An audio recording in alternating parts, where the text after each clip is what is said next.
Alright fam, welcome to episode 2 of Cartel 365.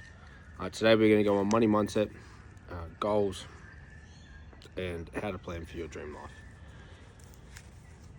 life. Quick intro. So I'm Ryan King from 3 Kings Wealth Management, also own 3628's Coffee and Cryo Fitness in Penrith, and my wife owns Design Co, which is a construction design business. And you can go back and watch the intro, but I'm here to try and do some valuable free financial literacy content, which I've done for years, but I'm trying to put in a more formalized manner for just everyday battlers to be able to learn things that they don't know, because you don't know. Most people just aren't good at it because they don't know what they don't know.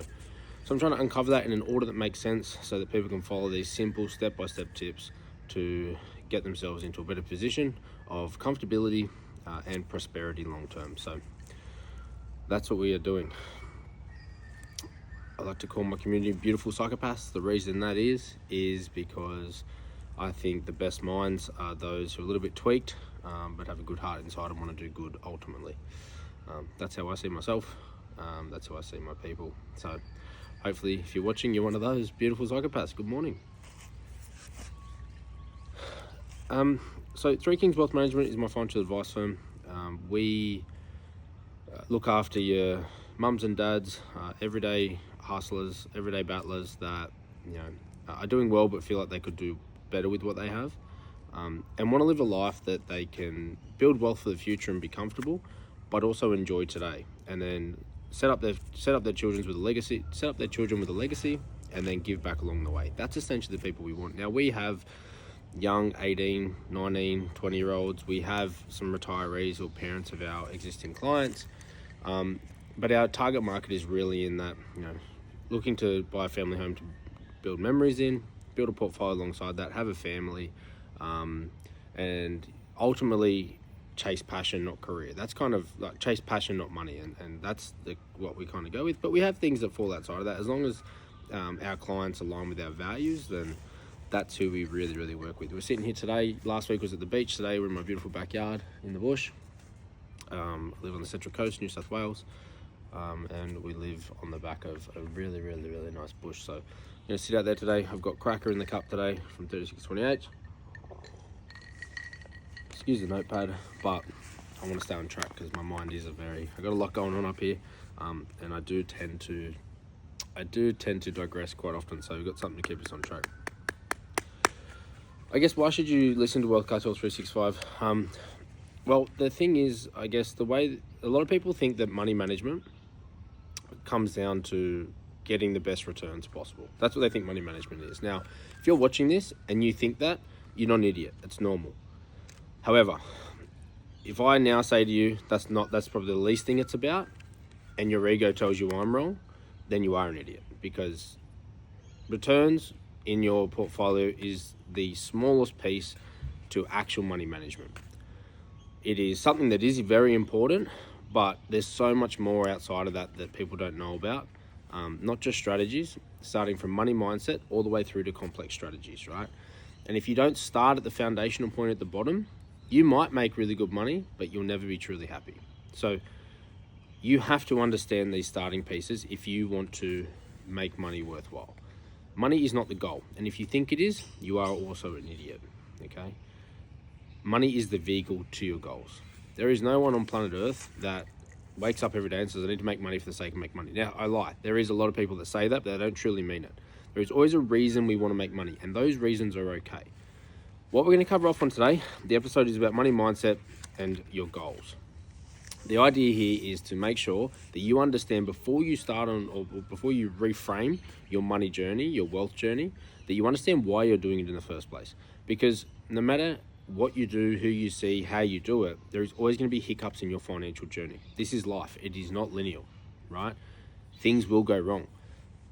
The best money plan is the one that allows you to stay the course when things are going wrong without stressing out.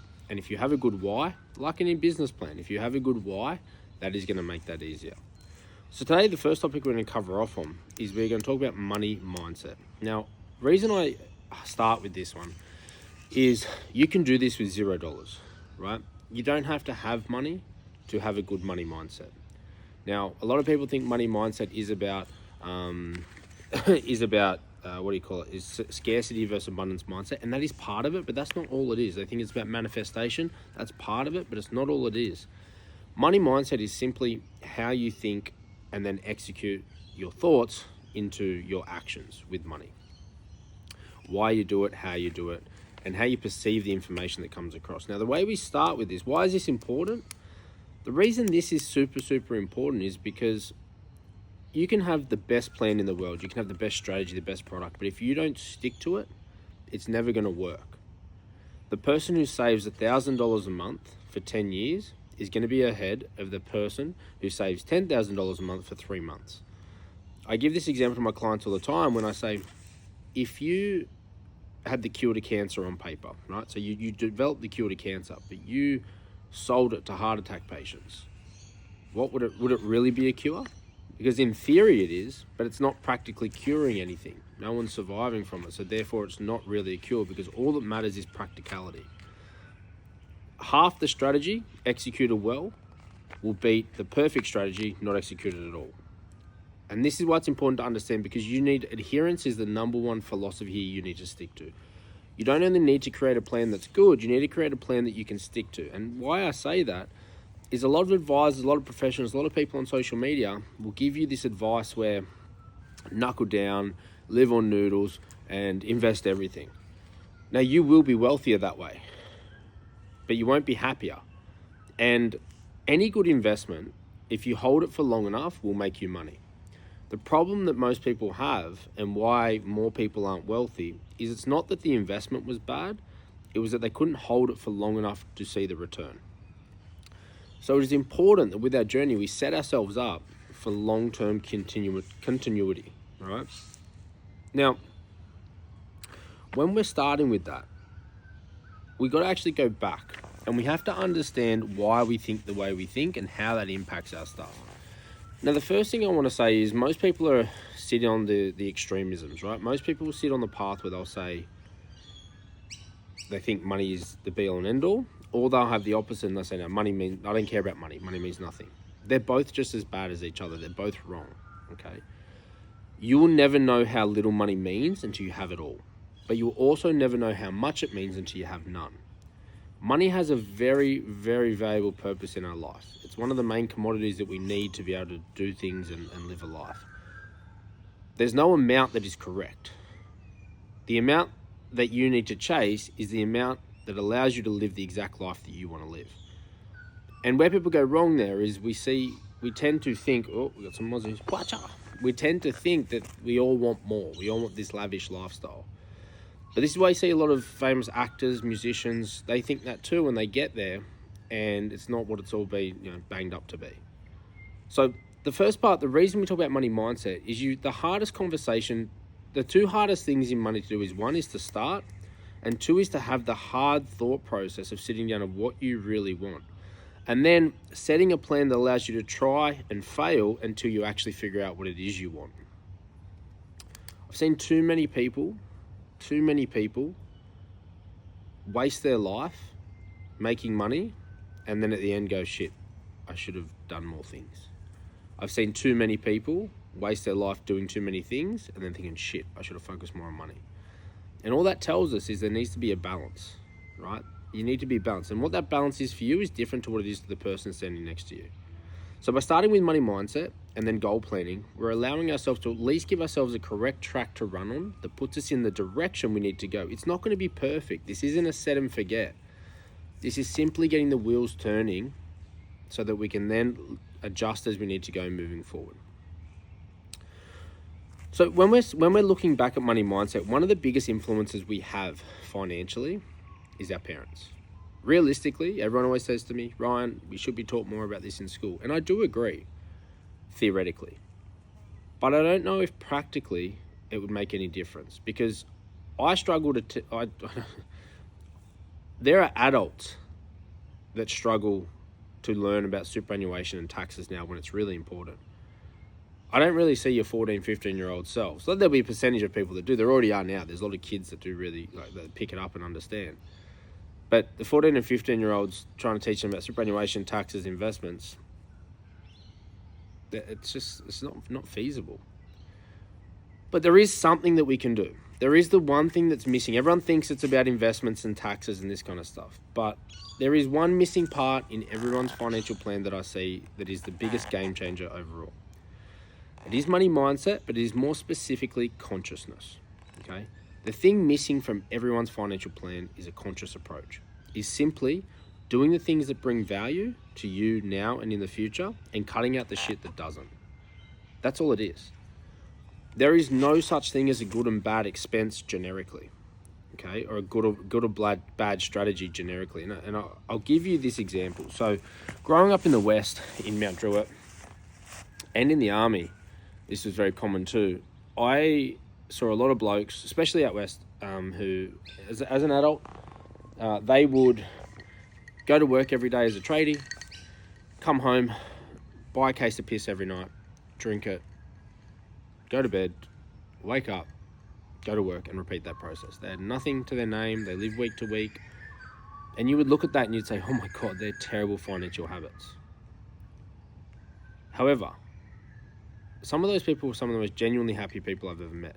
Right now, obviously, there's health issues around. I'm not saying go and drink a case of piss. What I'm saying is what they were doing, they were okay with. They weren't wanting for more.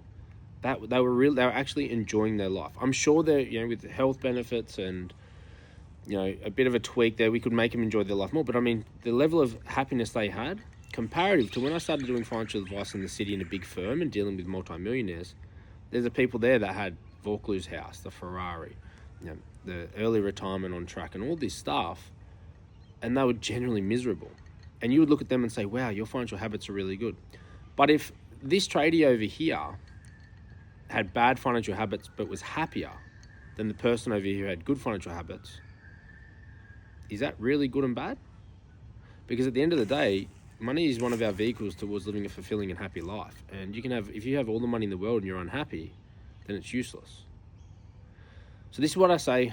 We go back and we start with money mindset and consciousness. Because if you don't fix that from the get-go, if you can't be happy with 60,000, you're not going to be happy with 60 million, right?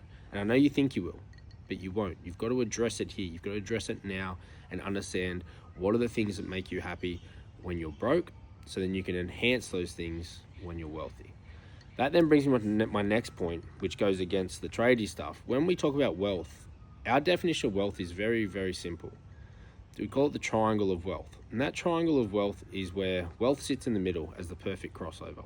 The three key pillars to your wealth triangle are health, money, and lifestyle. Your health is your physical, your mental, your relationships, all that stuff, right? No matter how much money you have, you can't buy that stuff back. So it's really important that you always work on those. Without money, if your health does slip, you can't pay to get the right treatment. You can't do that sort of stuff. So money is really important in balancing that as well. And then lastly is lifestyle. Is all you did was train in the gym and invest, I guarantee you 100%, I'll put the house on it, that when you're 60, 70, you'd look back and have some regrets. Lifestyle doesn't mean nice cars, nice watches, big lavish holidays. It can for some, and if that's what they want and they genuinely feel that way, they can. But lifestyle can just be going to the park with your family, spending time with your family, going out for a dinner, doing experiences together, trying a hobby, having a passion. They're really important things. Those three things at any given moment need to be in your life. Now, where people also go wrong, so most people only do 2 out of the 3 things. Where most people go wrong, though, is that when they're focusing on something, they try and cut the others away. And that's where things explode.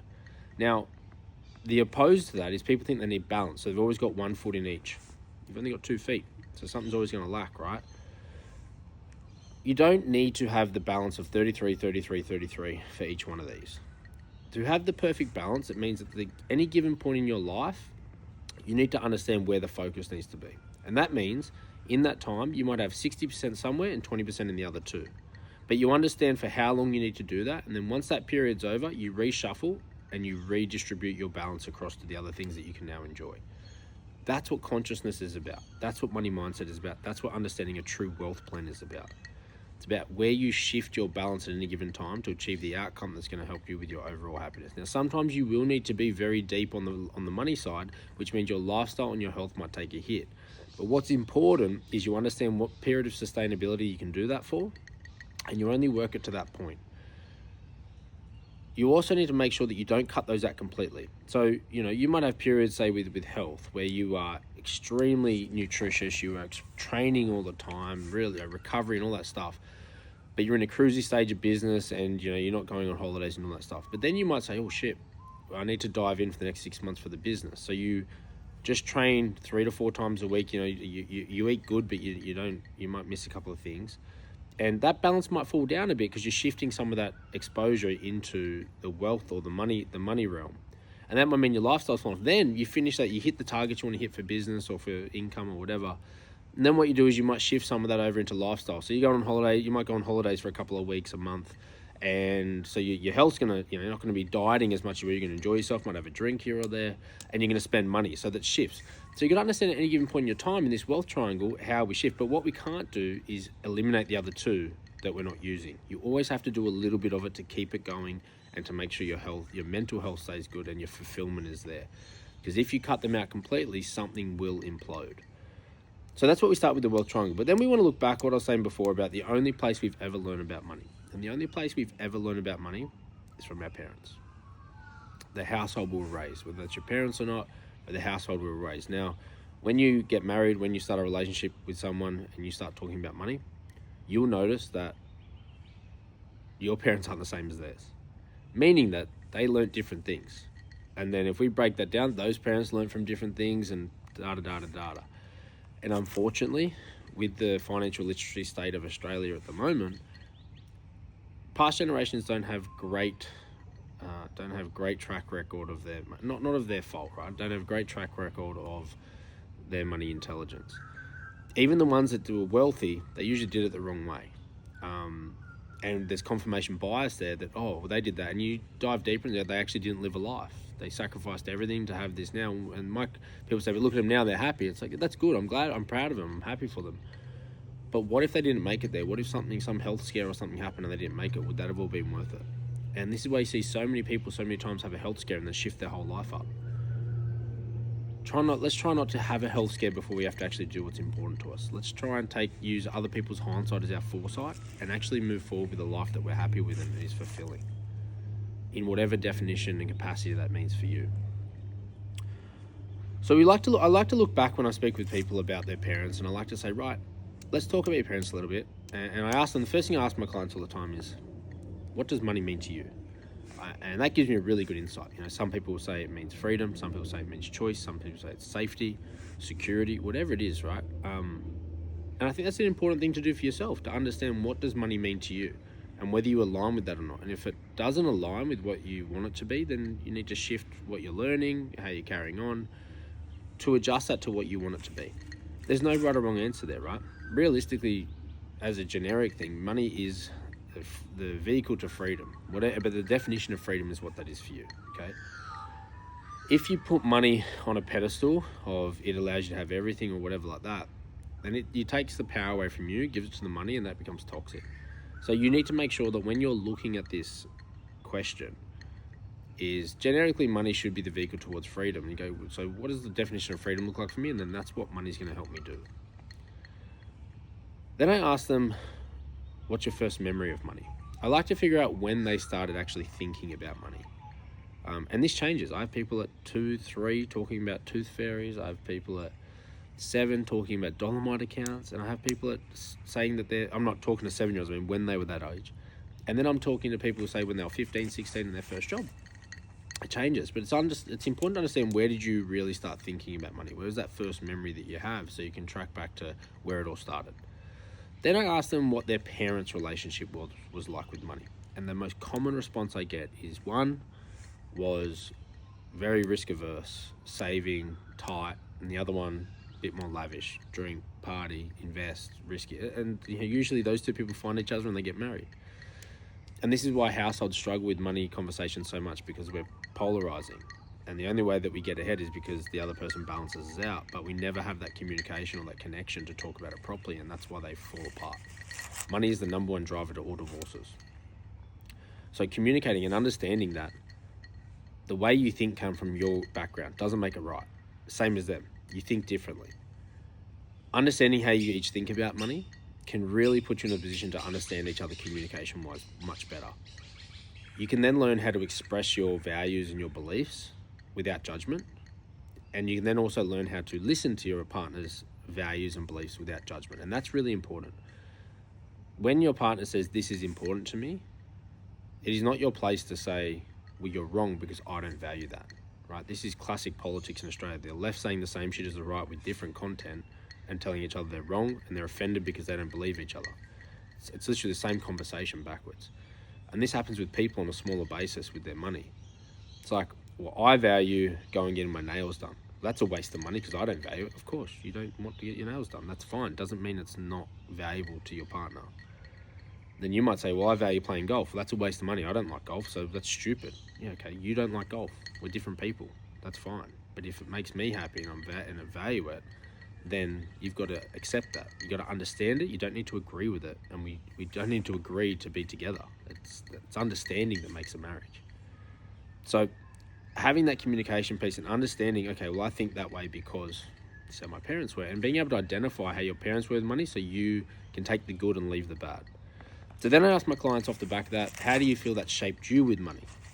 And that can give you a really good identifier where some of your roadblocks are. Well, I don't invest because mum always said it was scary. I know I need to, but I've got that. You know, she always told me about all these mistakes and all that stuff. Understanding where you might have confirmation bias or lived experience bias from your family that doesn't really relate to the real world. Okay, it would be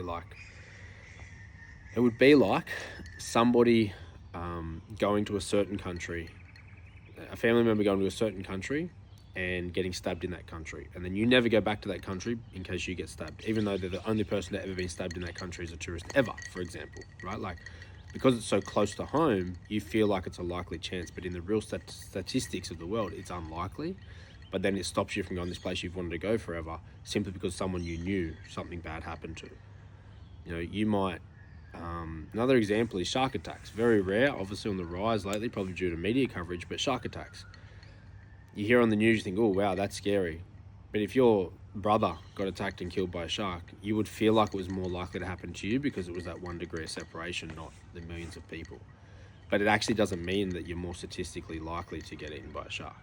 But it would affect you getting back in the water more than anyone else that doesn't know your brother, right? So we're going to understand the same thing happens with money. Just because something happened to your parents or they did something doesn't mean it's yours. You've still got to look at the data when you'll be dealing with money in a statistical way, all right? You can't look at it as if this happened to my parents, so it's going to happen to me.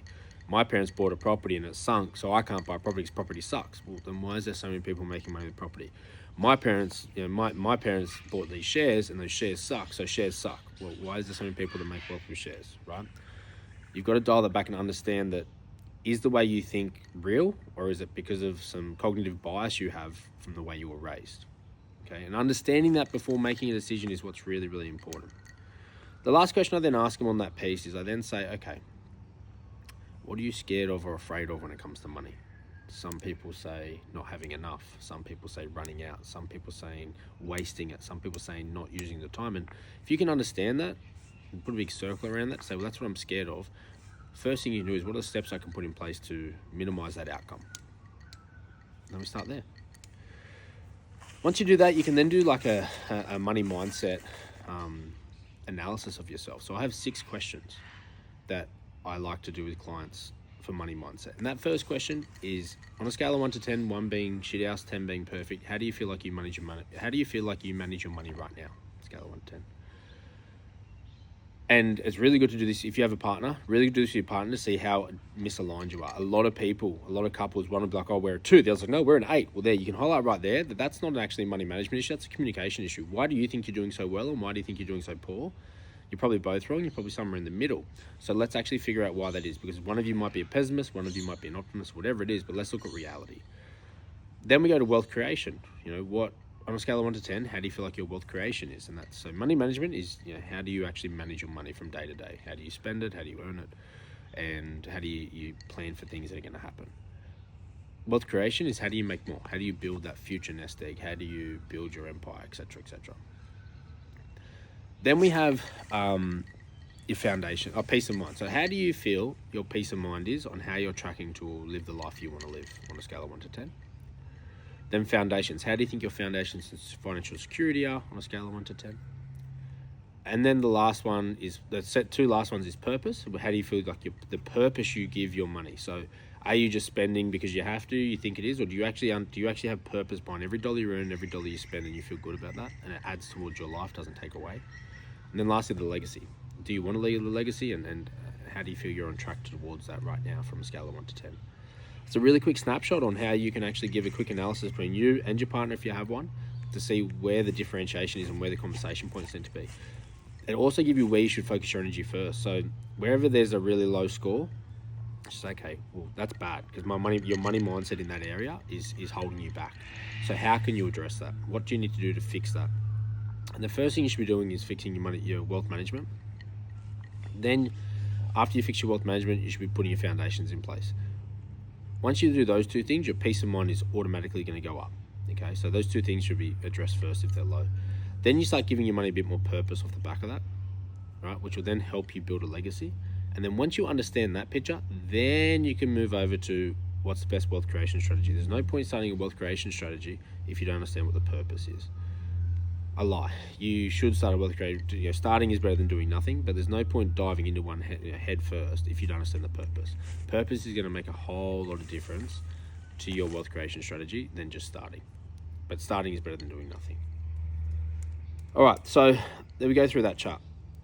After we do that, then we really want to dive into the consciousness. So when we go into consciousness, what we're talking about here is the consciousness approach, and you can listen to Ramit Sethi, Your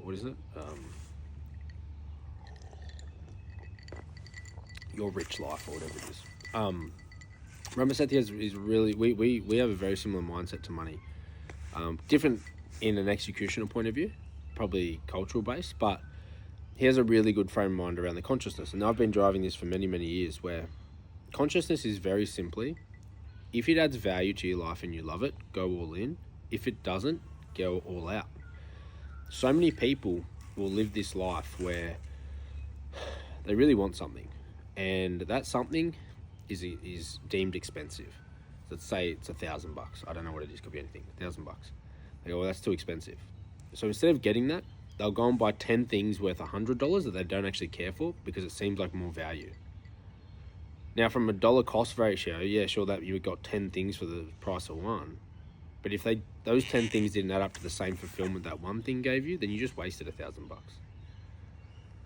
It's like, let's say, I know a lot of people are anti-materialistic and stuff, but there's nothing wrong with being materialistic if those materials make you happy. Everything could be seen as a material in this world. It's just societal pressure on what's right and what's wrong. But let's just use the most common one, like a watch, right? Say a watch. And let's say you love watches and you can afford a watch, and there's a $50,000 watch. And it's what you've always wanted. You have some intrinsic alignment with this watch and you love it. Because it's $50,000, you don't buy it. So you go and buy this other watch that looks nice, but you have no attachment to whatsoever. It doesn't fulfill you at all, and it's $5,000. Because that's 50 and that's 5, you decide to take the 5. People would say, wow, what good value. You bought that watch for $5,000 and you saved 45. I would argue that you just wasted 5,000. If you had bought and you could afford it, and you bought that watch for 50,000 that genuinely made you happy and fulfilled, that's a good investment. That's a good purchase. But if you went and spent $5,000 on what you don't give a shit about just because it was cheaper, that was a waste of $5,000. The last example I'll give you here is a nice one. Is I say to people, when you go through your budget, the first thing you do is apply the consciousness approach. And that consciousness approach is being savage, where you say, if I don't give a shit about it, I'm cutting it out. Like if I don't care for this wholeheartedly, I'm cutting it out. And if I do care for it, I'm going to go all in. Most people's budgets have about a 30% discrepancy in shit that they don't care about, that they could reallocate towards things they do care about and live a better life. And I'll give you the most extreme examples here, and there'll be fuckwits in the comments about, oh, who said this? Is that when I say this to clients, I've had clients say to me before, all right, so I don't care about electricity. I don't want to pay an electricity bill. So do I cut that out? I say, yeah, if you don't value hot showers and lights on, 100% cancel your electricity bill. I'm being dead serious. But if you do value hot showers and lights on, well, then you do. That's the price you need to pay. People say, well, I don't want to pay my mortgage. So you don't value the security of a home. You don't value having that house. If you don't, and you genuinely don't, then sell it and rent. Rent vesting will beat buying your own home every day of the week. It just doesn't have the security and the place to build memories without the chance of being kicked out. That's it, right? Like, so people always say, oh, I don't want to, and I always say, well, I don't want to pay rent. Okay, we'll go live in a tent somewhere in the bush. I don't want to do that. Okay, well then that's the price you need to pay for what you value with having a roof over your head. And so there's all these things. They're the most extreme examples, right? That's not going to apply to many people at all. But that's where I give the most extreme values, is that look at anything in your life, and if you don't value it wholeheartedly, get rid of it. But if you do need it or you value it for some reason, well, then cop the price that you need to pay and then align to that and stop spending money on shit you don't. My favorite expense in a client's budget is always that good eating, like whether it's organic or whatever it is they spend money on good eating and we go, well, that's a really high grocery bill, but that's what we value. So we're going to make cuts other places to allow for that. And I love that. Health, I love it when clients have really, really expensive health regimes that are necessities though, like not just 5 gym memberships because they're like, no, I do this with purpose because I have this, and I'm not willing to negotiate on that. Fucking beautiful. We're going to cut something else out that you don't value as much as this because that's important. And that's perfection. It's not about, and I hear this all the time with people. Ryan spends, like I don't spend this, but Ryan spends $500 a month on a gym membership. I can go to Anytime Fitness for $40 a month. Okay. But if I value that $500 a month and it brings me like genuine fulfillment in my day, then that's a really good investment. You go to Anytime Fitness and you spend $50 a month or whatever, and you just go through the motions and you don't actually enjoy it, that sounds dumb. Sounds really dumb. Don't mix up cost versus value. It's one of the biggest mistakes people make, and that's when we move into next, a scarcity mindset. That's that scarcity mindset. Consciousness is really aligned with abundance, where if I love it, I'm going to save and I'm going to go all in on it because that's what I enjoy.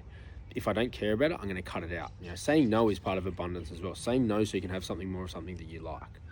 Scarcity is mostly about always trying to find the cheapest cost of things just because, and never actually reaching true fulfillment.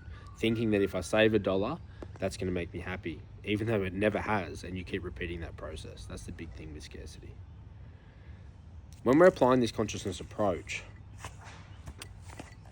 one thing that we really, really want to do, when I talk about this, and we'll get to this in the next step. So one thing that we always talk about is the priority, right? You've got to have a priority of goals, not just a set of goals. You've got to have a prioritized order that makes sense.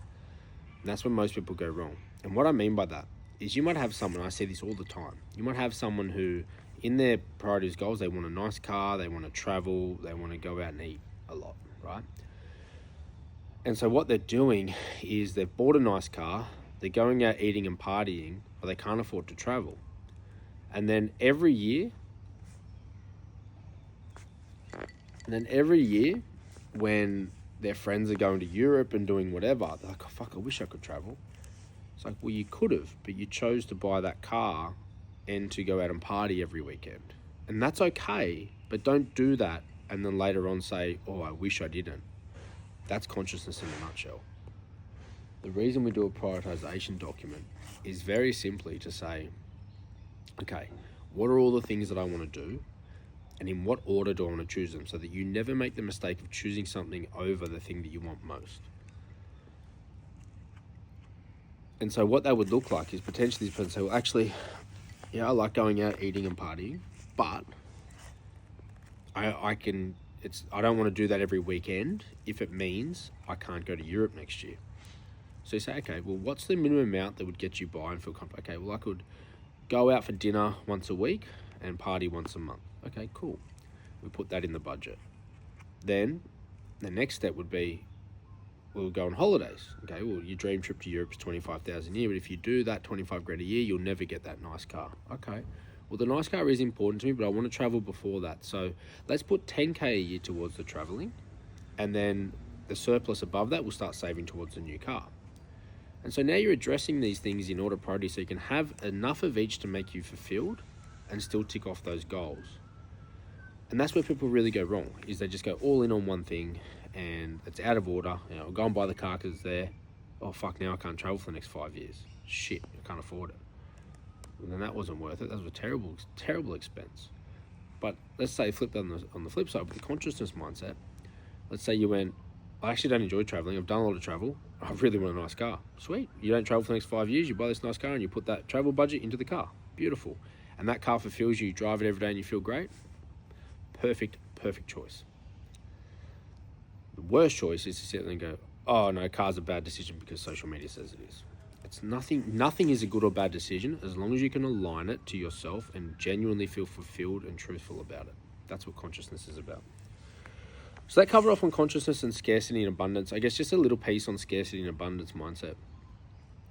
Abundance is really about value, right? Abundance is about, okay, I can have more and do more within myself if I make the right choices. It's not about having more money. That's what people think abundance is. It is not about having more money.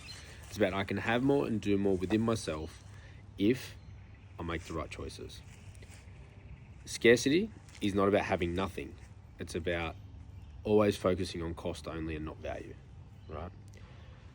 Abundance also, even though people really align it with manifestation, I think that's a real cop-out. I think manifestation is becoming a real cop-out too. Like, manifestation is where you visualize and you pray, or you visualize and you believe in something that you're going to have, and then you go and take the steps required to do it. Not you believe it's going to happen and then you sit on your couch. I saw this thing the other day. It was hilarious.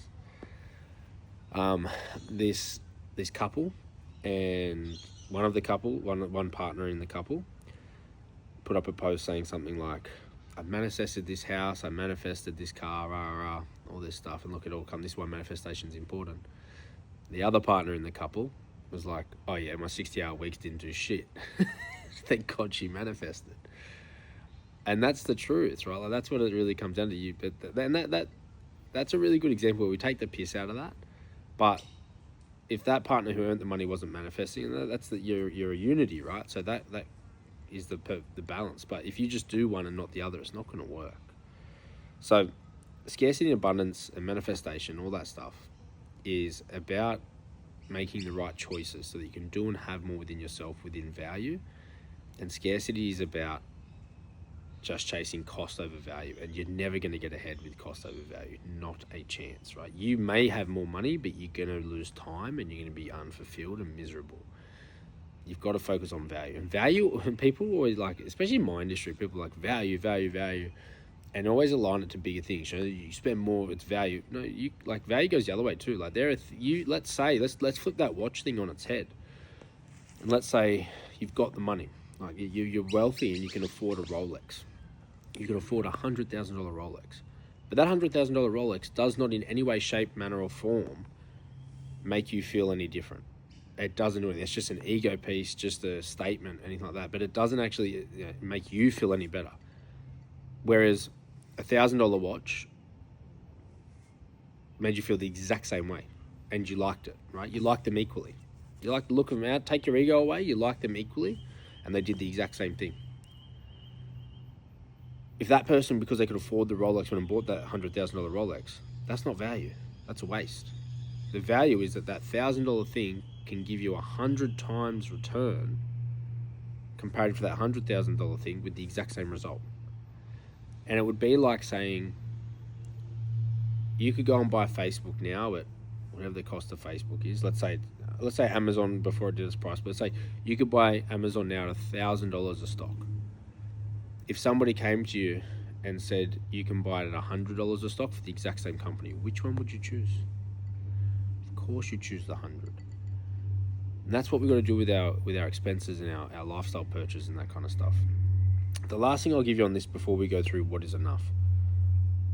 The epitome of consciousness planning is this. You take whatever purchase you're going to do, this can be a phone bill, this can be a wedding, this can be a car, this can be a house, whatever. You take whatever it is and you say, right, on this end of the scale is the dream outcome. If money wasn't an issue, here's everything I would have. On the other side of the scale, you go, what gets me by and does the job? You then add and subtract the items and things and values from each side that are non-negotiables and that you don't care about until you find that perfect piece in the middle. Okay? If it's something that you are tied on money, you're obviously going to have to slide to the left. So you find that perfect value piece and then you get as close to that as you can affordability-wise. That's what I'm saying, that if this in the middle here, all the things that are non-negotiables, that's where you sit. And you go and buy a house that has all this extra shit or extra room just because, that is a waste. That is not conscious mindset.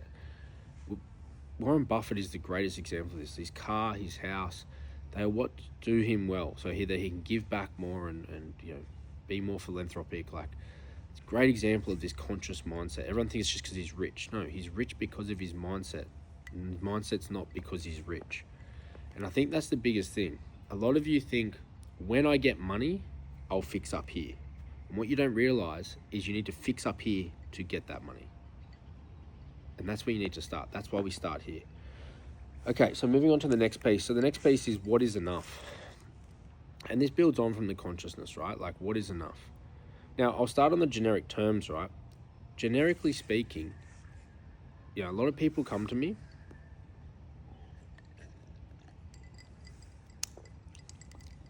I sound like an influencer. A lot of people have asked me.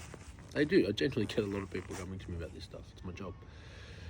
But a lot of people come to me and say, I want to be a billionaire.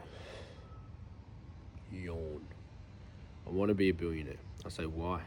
Because I do. Sounds cool. Blah, blah. People don't fathom how much $1 billion is.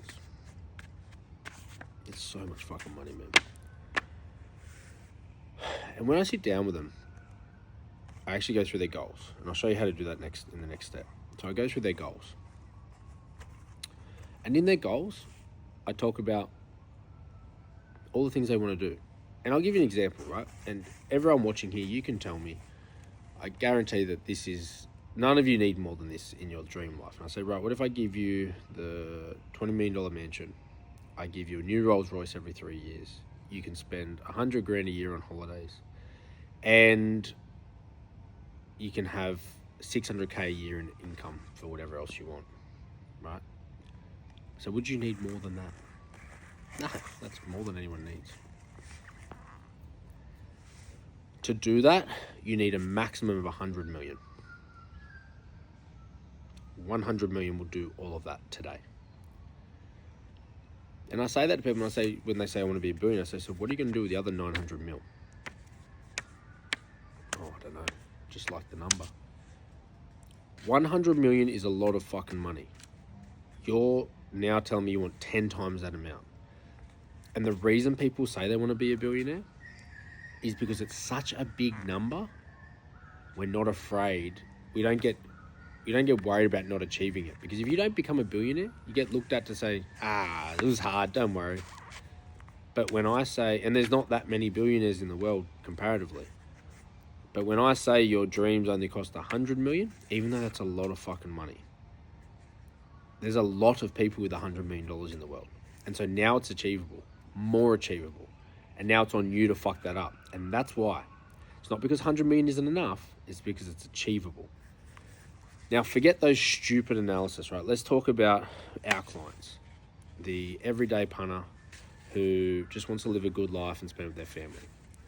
In today's dollars, their house, the dream home, I'm going to talk dreams still, right? We'll go down, right? So dreams, their dream house is probably 2.5 mil. What does that look like? Say up here on the Central Coast, it's hectares with a nice house. Top end's 5 mil for the dream home. That's clients who already have a $2 million house. But I'm trying to be real here, right? Like the most common. $2.5 million house. So they need that. They want to retire at 50 with 250,000. So from 50 through to 60, they're going to need 250 a year. We're going to need about 1.8 million to invest and draw that down. Right, so let's call that 2. So we've got 2.5 plus 2, we're at 4.5. from 60 onwards, they're going to need about $4 million to do the same thing, right? So add $4 million on top. That'll be inside super, that'll generate forever, and then they can leave all of that to the kids. So we've got 2.5 plus 2 plus 4. So we're at 8.5 mil. Then they would usually want a nice car, boat, holidays, stuff like that, which is included in the money I already mentioned anyway. So let's give them another 2.5. Well, let's give them another 1.5 for those things. We're talking 10 mil. 10 million is the lifetime amount of money, including the own home, that most people need to be superiorly comfortable. Superiorly comfortable. Let that sink in. We think that we need to be billionaires. We think that we need to do this, but most people only need $5 to $10 million. Because I jumped ahead the gun there. If we go back and we talk about normal numbers, most people would be happy. It's not their dream, but they'd be happy with a $1.5 million house today, anywhere in the country. $1.5 million house. They'd be happy with being able to retire with $120,000 in today's dollars, inflation building. So that 250 before was in today's dollars. Inflation will be built into the return. So $120,000 a year. So we're going to need about $1 million there. Right, so we're at 2.5. Then from 60, we're going to need about 2. So we're at 4.5. And then $500,000 to blow on whatever they want. 5 million, right? That's the $1.5 million home paid off. That's the 120 grand a year from 50 through to death, and then extra 500 grand on top of that. Do whatever like you want. It's 5 mil, including the own home. It's $5 million. 5 mil to 10 mil. Now, why do people listen? They go, that sounds too easy. Because most of you listen to these property gurus and think that you can do it all in property. Your dreams come at the cost of liquidity. That's what it is. Your dreams come at the cost of liquidity. You cannot pull a brick out of that house and go and sell it. You can't do that. You have to sell the whole thing to get access to that money. The rental income is not enough. If you want to do all of those things just with property and rental income, not talking about commercial, just residential, you're going to need somewhere in the vicinity of double it, because your yield's going to be about half after costs and taxes. But I digress. We're not talking about that today. What I'm saying is people think, why does that sound so achievable? Because it is. Get good cash flow, get good surplus. If you want to live in a home, buy your home, pay it down, debt recycle, top up super, get property on top of that. Set up funds for the kids. If you want to rent vest, you don't care about the security of the home, get a rental, buy property with everything else you've got, leverage up, top up super, get bonds for the kids, set up some liquidity funds. Simple. It's so easy. You just overcomplicate it because you don't have purpose. So what is enough? Well, generically speaking, for most people, they're the numbers that are enough. How do you figure that out? Well, we do this thing, which will then move us into goal planning. We do this thing called the prioritization document. Now, comment priority below if you want this. Some other things I forgot to mention in there. We've got a scorecard you can do. You want to comment if you want to do an analysis of your own financial situation. There's no obligation. I'm not going to reel you into being a client. But if you want to, comment scorecard, we'll send you that. If you want our AI playbook to try and fix up your finances yourself with AI, comment AI playbook below. If you want to do the prioritization document, comment priority below, and I'll send that through as well. They're the 3 things that you could really start with that would help you substantially. All right, so prioritization document is very simple. What's the goal of this? Let's start with the purpose of this in mind. So we're trying to see where we're sitting right now on our list of things to do in the world, in life, and we're trying to understand where do we need to go, okay? That's what we're trying to do. So let's start with drawing up, how do we run this? Well, the first thing we do is draw a table. On the left-hand side of the table, we start with lifestyle. Now, this table, prioritization-wise, is going to go from, when you're looking at me, so left to right, bottom to top, okay? It's going to go like that. So we start with lifestyle on the left-hand side.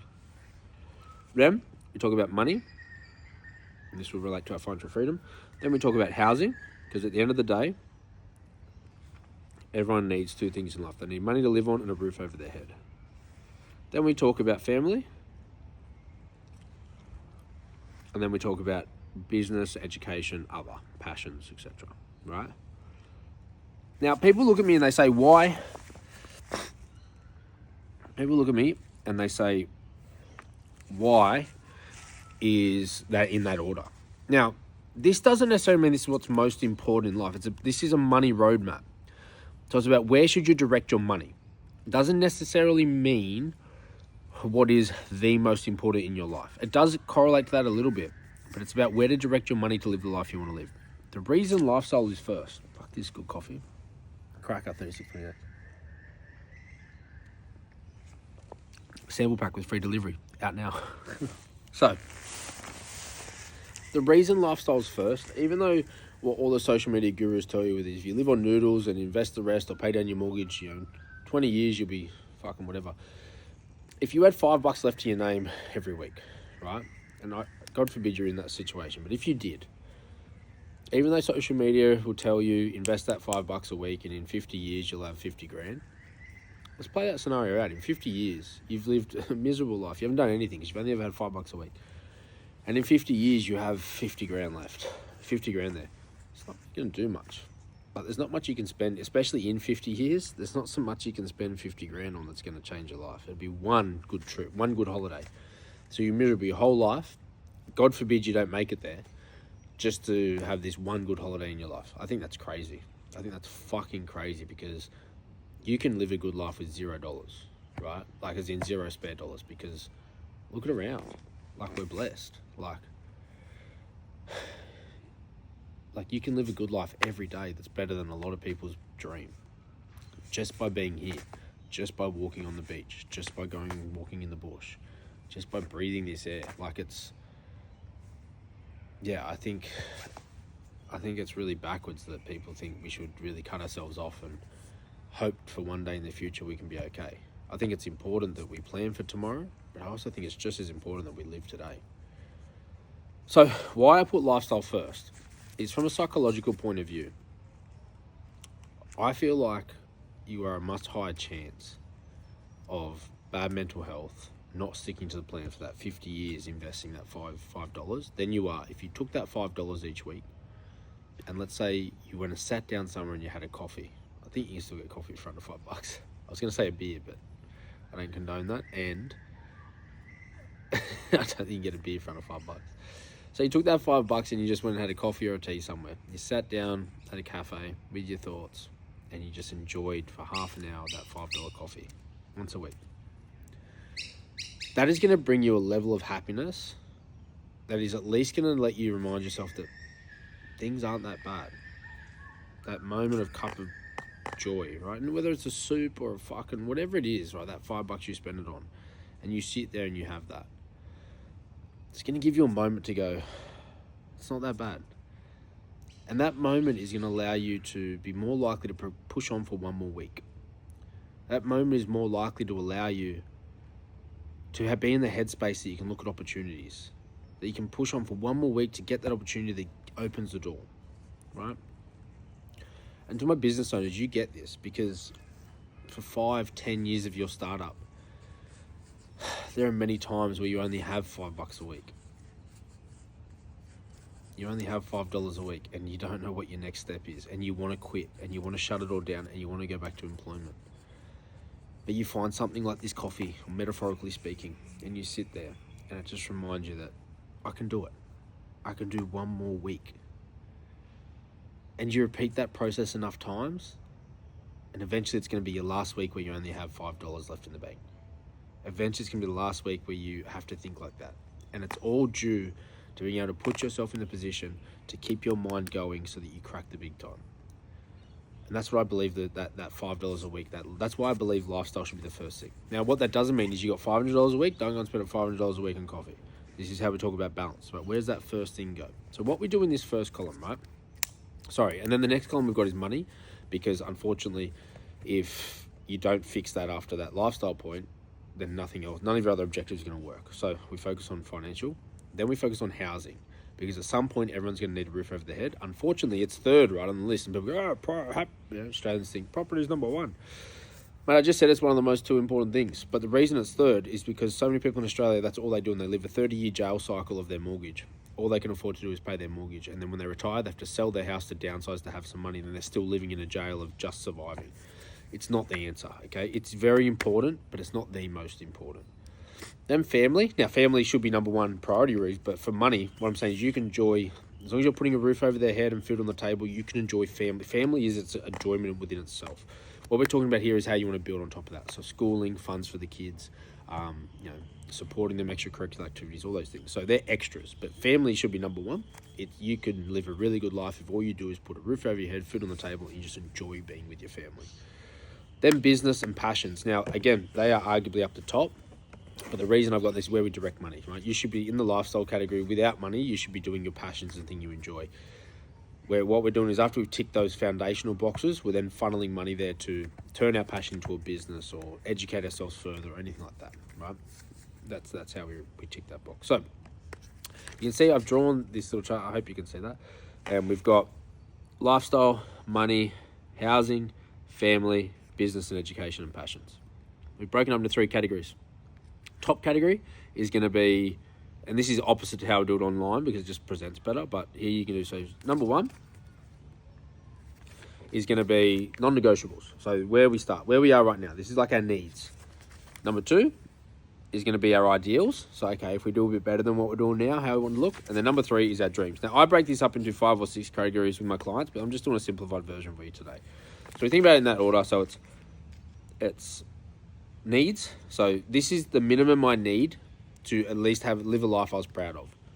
This is the amount I'd like to have, and this is the dream, right? So if you're not on track for that, you need to drastically change things to get there. You should be working towards it. That should be an achievable number. And this is you really have to push. So if you think about it from a balance of lifestyle to building wealth, on this one, you can live a really good lifestyle and live the survival amount. Means you won't ever be prosperous, you won't be prosperous as you could be, but you will live a good life and hit the targets you need, but then you can enjoy more. This is that balance in between. We're going to live good now and in the future, and this is we're probably going to have to live less now so we can have more in the future, and that's how we kind of categorize it, right? So the way we start this is to prioritize lifestyle. I'll give you a scenario. That scenario is very simple. I want you to imagine that in 12 months' time, you're going to get absolutely bankrupt. In 12 months' time, you're going to get absolutely bankrupt. The only way to avoid this bankruptcy is you have to stop spending on anything that is a non-necessity. Now, if you don't know how to categorize that, we do have a budget, comment below budget. I will send you across our Three Kings budget, which breaks down what is a necessity, what is a luxury, and then gives you a summary table on what the percentages are. We want to be trying to live our life somewhere between 40 and 60% in the necessities. Anything over 70 is out of comfortability. Anything over 80% in necessities is financial stress. So ideally, 40s for those who want to make more money in the future, 50s for those who want balance, 60s for those who want to live a lifestyle. That's your necessities. Your lifestyle should be about 20, 10 into travel or a big luxury, 10 into a small luxury like dinners out, your weekly splurge money. And then that leaves us with the leftover towards investing. So if you're doing 40% into necessities, that gives you investment amount of 40%, which means you can make your future better. 50% means it leaves you 30% in towards investing in your future, which means you can have a balance. And 60% means you have 20% left over. So you generally need 20% to be able to get ahead. I'll talk about this more in the next episode, but that's the breakdown you'll do. So you do your budget, you then break that into necessities and luxuries, and then you look at the assessment to see where you need to fix things. The only way you can fix it is either by spending less or earning more, but that'll give you an idea of exactly which one you should target. Most of you, and I'll talk about this, I'm digressing back to here, but most of you will diagnose the problem incorrectly, therefore you're giving the wrong solution. You won't have enough money to live the life you want, so you keep trying to cut out the expenses you have, and that's why you're miserable. There's only so much you can cut. Once you hit that cutting point, then the next answer is spend your time on earning more, so then you can inbuild the capacity. All right, back to this. So the scenario I've got for you is in 12-month period, you're going to go broke, absolutely lose everything if you don't change what you're doing. The only way you can change it is for 12 months, you can't spend money on anything that is not a necessity. What I want you to do in that box is I want you to write down 2 to 3 things that in that 12-month period, what are the 2 to 3 biggest things that you would miss the absolute most? The things that would almost unravel you. The things that you would almost rather go bankrupt over than not have. and you put that in that category. And so let's say for me, coffee, date, like going out with the kids, like lunches, whatever, golf, even though I don't play that much, and fighting, right? My 4 things, okay? Without those 4 things, I would be a mess, right? My life would fall apart pretty quickly. Lucky I own a coffee company.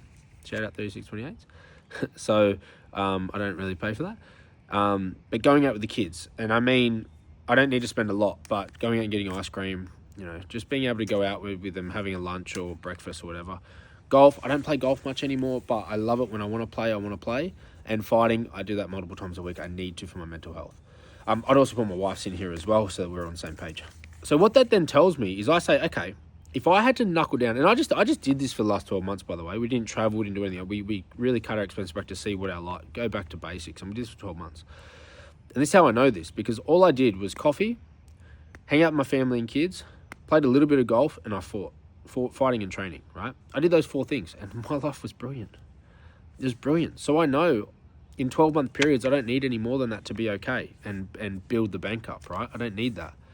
So I know what my baseline is. Now, I know if I cut those things out, things are going to start falling apart because it all starts from up here.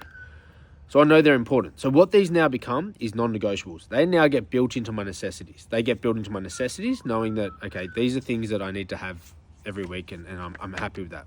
And it also tells me what my insurance numbers need to be. So income protection, TPD, if something was to happen to me and I couldn't work, well, I need these to be covered because even though I'm not working, if I still stop them, I'd be struggling. And most people forget that piece. Also builds into my emergency buffer. My emergency buffer is my bills plus these things. Because if I'm for some reason don't have income and I'm not working and I'm using my emergency buffer, these things are going to spiral me out further if I don't have them. So I need to have those. But the biggest one I love is it gives me my first financial freedom number. If I can not work and I have enough money to cover my bills, plus these 4 things, I'm technically my first phase of financial freedom. Now, is that where we stop? No. But it allows me to understand that it's a really low ball number to achieve before the big $5 million number. It's like, okay, well, if I can get to this level of comfortability, that technically means I'm financially free from there. And that's a really easy number to chase. So it gives me some really good pointers, right? But it also tells me that these are the things that are now non-negotiable, right? So that's the starting point. Then we talk about money. So what's the first phase of money? Well, the first phase you want to do with money is, okay, what is, to have the life I want to live, what is the oldest age I'm willing to work towards? What is the oldest age I'm willing to work to essentially have everything I want? Now, you shouldn't be saying, well, actually I should, because this is me. So you shouldn't be saying, I'll work till I drop. Me, I'm passionate about what I do. I love what I do. And I have given the oath that, and I will be transparent, we are relatively financially free now. We are relatively financially free now. If I dialed things back a bit, we could not work another day in our life. But I've got a lot of things I want to achieve. And so I continue with. Plus, I love what I do. And I have made a vow to myself that I will basically do what I love until I no longer love it, which I think will be forever, in some form of capacity to give my kids everything I can give them, right? And that's what I love. That's why I love doing it. I've already started transitioning from the more corporate side of things. I still do all this, obviously, but I'm really doing a lot more charity and pro bono work as well, giving back. And I think that's probably where I'll end up, is in counselling and coaching. While Three Kings becomes quite a large business that I no longer have to sit at the helm of, I'll still be involved in it heavily for the rest of my life because it's my baby. But I'll start doing a lot more stuff on the charity, education, stuff like this, to bigger groups, underprivileged people. I really get fulfillment out of that. And I think that's where we'll head. So for me, on the worst case scenario, say, okay, well, what's the oldest age I'll be willing to turn up to work every day if it meant I could live the life I want to live? Now, for me, it's like 75. But for most people, we say 60, 65. So you say, okay, well, I'm willing to work till 60. Okay, so you've got a timeline there now. You say, all right, well, from 60, what is the lowest amount of money that you could be comfortable on? Not get by, comfortable. Now, to give you some insight here, the average retiree these days is about $1,000 a week before healthcare. So, and that's just to live. That's what the ABS said is comfortable. It's not really comfortable, but... So I'd usually say that plus, 20 grand a year in holidays, maybe something like that. So we usually say between 80 and 120K a year for a couple is comfortable. More than that as a worst case scenario. So let's just for this say 120K. right? So now I go, right, well, I know I need to be able to, first and foremost, I need to be able to do these things in my budget. So I've got to carve them out of my budget. And then my surplus, the first thing it has to go towards is getting me on track inside my superannuation for 60 on 120K, which means between a couple, let's call that 2.4 million to be safe, 1.2 each. So you both, if this is, say this is representative of yourself, my wife and I would go, okay, well, the first thing we've got to do is we've got to make sure we're allocating enough towards superannuation to kick in from 60 to get us from where we are now to 1.2 million each, right? And that's where your first allocation of money should go. Then we say housing.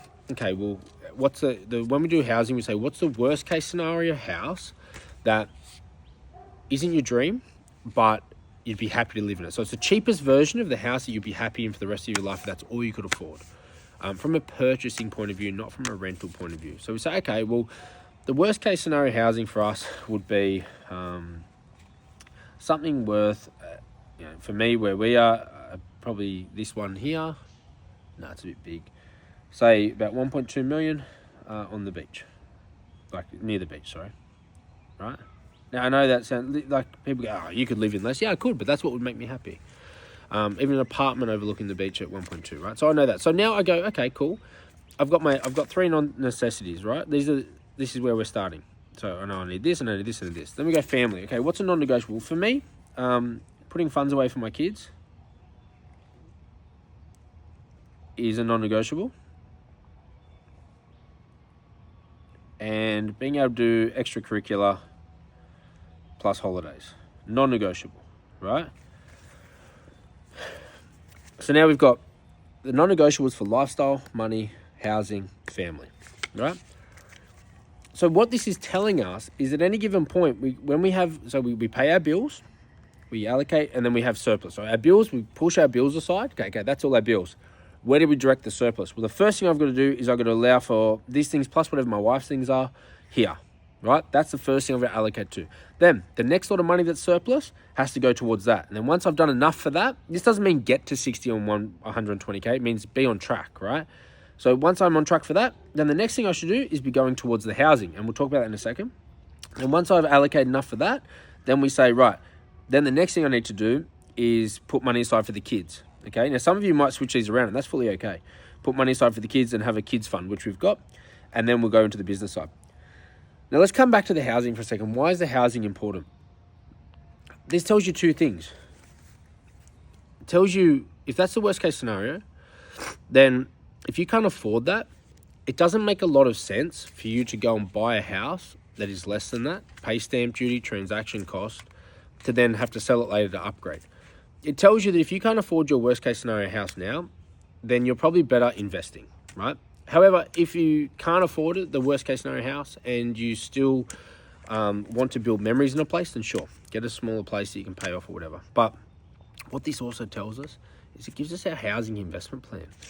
If you can't afford this, right, and you want to rent vest, why would you go and buy this random property in a hotspot someone told you about when you can go and get your worst case scenario and cross that over with a good investment? So pick a place that is a good house. We call this the fallback strategy. Your first property investment, if you're not going to live in it, should be the place that is a good investment that you'd be happy to live in if everything else fell through.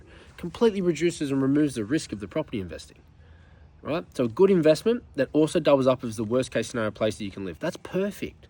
You get that place, you borrow, put some tenants in it, and then you keep building on top of that place. It gives you the perfect strategy to completely remove any risk from that property and ticks off your foundations.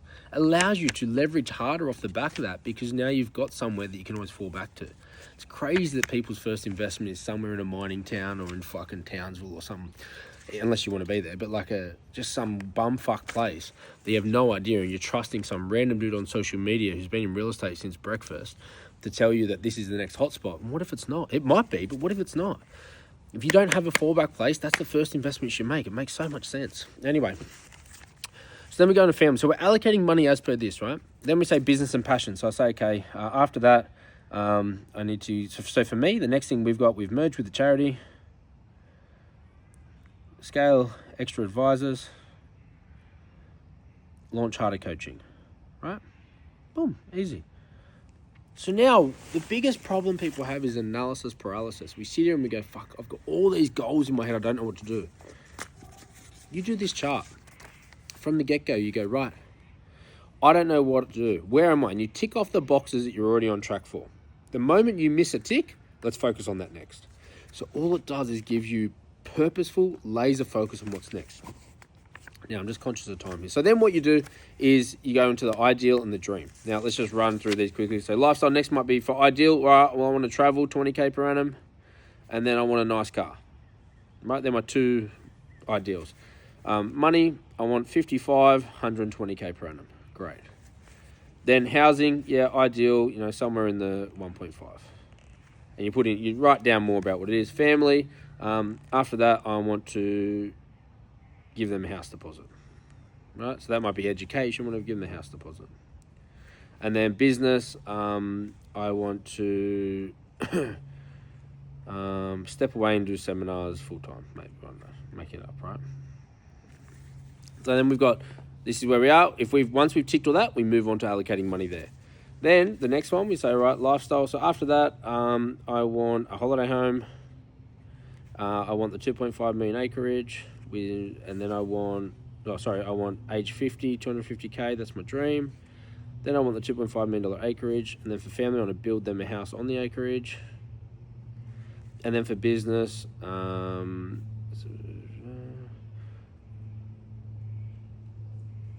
this would be passion. So then I want to launch the, the men's therapy sessions. Or people's therapy sessions and animal rescue, right? Now, these are all just examples, but then what you've got is you've built this entire, now I've done this really briefly for this video, but you've got this entire chart that gives you an idea on how to stop analysis paralysis. Where are you on this chart now? And wherever you stop, your next surplus of money should go towards that next thing. And that's how we build our goals. That's how we put a prioritization document in place to make sure that we can go from there. Now, I'm going to stop that there today because I know we've broken the hour mark and I don't want to be much longer than I'm going to break that up into 7 sessions over the next week. The next session, I was hoping to get through today, but the next session we're going to do is, that was the 20 to 30 year life plan. Okay, that was the 20 to 30 year life plan. So that was goal planning and how we plan our 20 to 30 year life. So that whole chart gives us essentially our big picture of our life. When we're planning goals, what we want to do is we want to start with zoomed out. Right, let's zoom out and look at the big picture. Let's stop overestimating what we're going to do in 5 years and let's look at what we're going to do in 10 years. 20, 30 years. So we put that life picture there. Now, it's going to change. Let me tell you, it's going to change. But at least what we can do is you can understand where we're going to start. So you go, right, this is what I think I want my life to look like. What are all the little intricate pieces that are broken down into categories?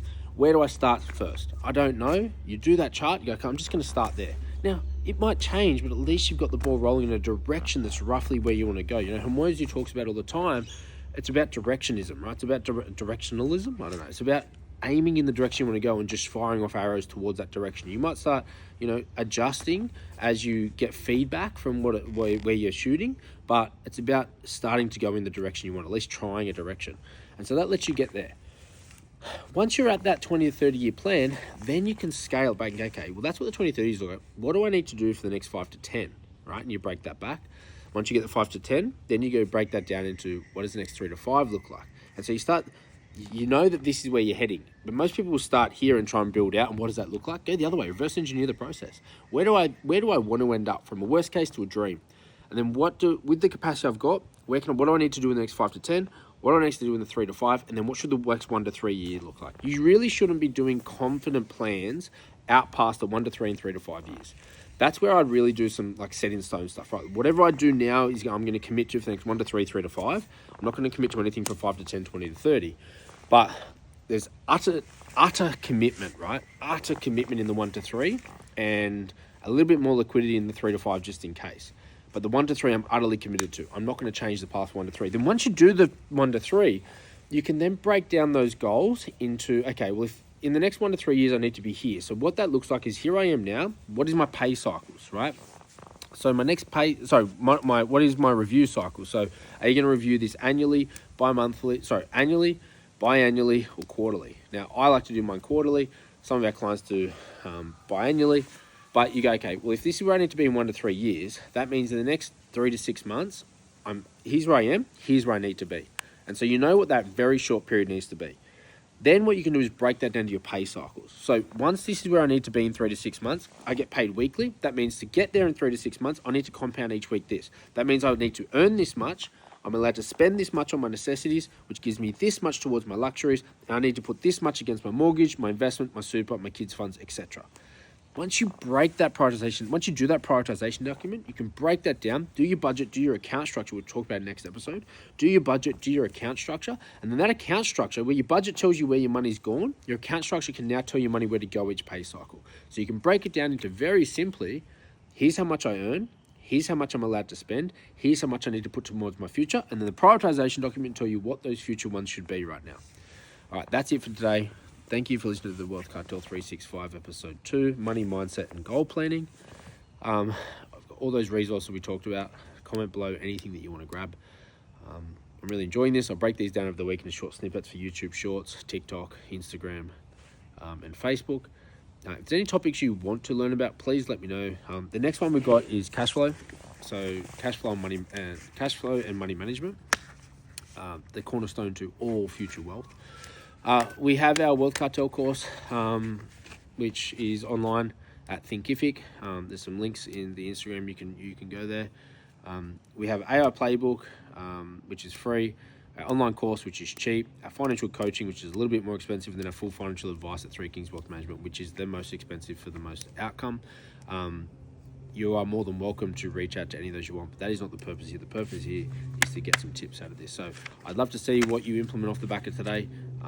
The executable items I would go through today is figure out your start becoming conscious, start your money mindset, and then sit down and do your prioritization document or your goal planning over the next lifestyle to see where you are now and what your next step should be. All right, you beautiful psychopaths. I'll see you next week.